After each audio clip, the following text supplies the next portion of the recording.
Chicken soup তো তোমরা অনেকভাবে খেয়েছো, এই রেসিপিটা একবার ট্রাই করো, দারুণ লাগে খেতে। আর মনে হবে না যে অন্য কোনোভাবে বানাই। তো চলো ঝটপট সবজিগুলো কেটে নিই। এখানে আমি নিচ্ছি বাঁধাকপি অল্প সামান্য মতো। তো এই যে দেখো, ভালো করে সুন্দর করে কুচিয়ে নিলাম। এখানে দিলাম অর্ধেকটা পেঁয়াজ।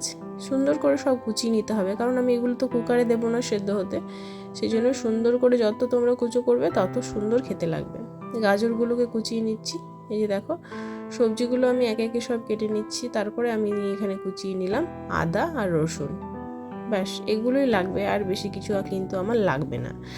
আর চলো, এবার আমি একটা লঙ্কা কুচি নিলাম। ঝালটা তোমরা সাধারণ যেরকম খাও সেরকমই দিও, কারণ আমার ছেলেটা বেশ একটা ঝাল খেতে পারে না, ওর জন্য কম লঙ্কা দিলাম। তো চলো, এখানে আমি প্রথমে সাদা তেল দিয়েছি কড়াইয়ে।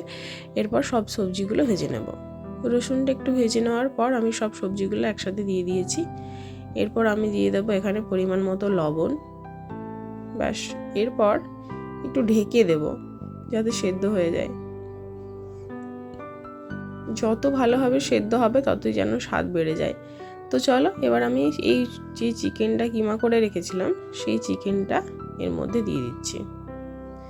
আবারও আমি পরিমাণ মতো একটু লবণ দিচ্ছি। আবার সুন্দর করে একটু ভেজে নেব। এই যে দেখো, একটু ঢেকে দিই। ব্যাস 5 মিনিট পর ঢাকাটা খুলে নিচ্ছি। আমার ভাজাটা হয়ে এসছে। এরপর আমি এখানে জল অ্যাড করব। এই যে দেখো, জল দিয়ে দিলাম। পরিমাণ মতো জল দিও। এই যে এখানে একটু লঙ্কার গুঁড়োও দিলাম। ব্যাস, আবার ঢেকে দিলাম। খানিকক্ষণ পর আবার খুলে নিচ্ছি ঢাকাটা। মোটামুটি 5 থেকে 7 মিনিট পর একটু নাড়াচাড়া করে নিচ্ছি।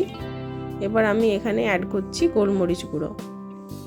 স্যুপে গোলমরিচ গুঁড়োটা কিন্তু লাগেই, এতে স্বাদ যেন আরও বেশি বেড়ে যায়। এরপর আমি 1 চামচ মতো কর্নফ্লাওয়ার নিয়েছি, সেটা জলে গুলে এর মধ্যে দিয়ে দিলাম। আর একটু জল এখানে মিশিয়ে নিলাম। এই যে দেখো, স্যুপ কিন্তু রেডি। এখানে আমি একটু লেবুর রস দিয়ে দিচ্ছি। এই যে, তাহলে কিন্তু পুরোপুরিভাবে আমার স্যুপ রেডি হয়ে গেল। এই দেখো কেমন দেখতে হয়েছে। এইভাবে বানালে কিন্তু স্বাদটা আরও বেশি বেড়ে যায়। তোমরা এরকমভাবে একবার ট্রাই করে দেখো।